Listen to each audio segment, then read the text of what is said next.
How to delete cover photo on Facebook. Hi everyone, welcome back to our channel. In today's quick guide, we'll see a step-by-step process on how to easily delete a cover photo on Facebook. So let's just jump right in without any further delay. Go ahead and tap on the Facebook icon and open it up.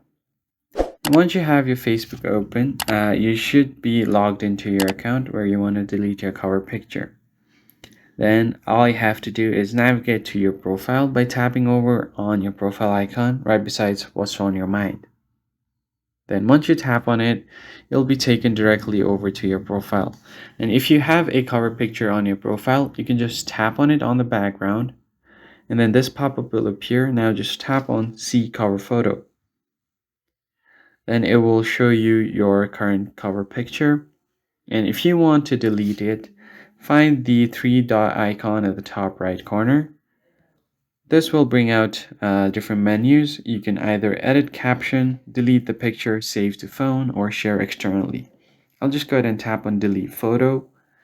And if you are sure that you want to delete this, tap on delete. Now, if I just refresh my profile, the profile photo will now be gone.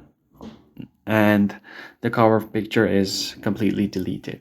I hope this tutorial was helpful to you guys. Hit the like button down below, subscribe to the channel, and I'll see you guys in the next one.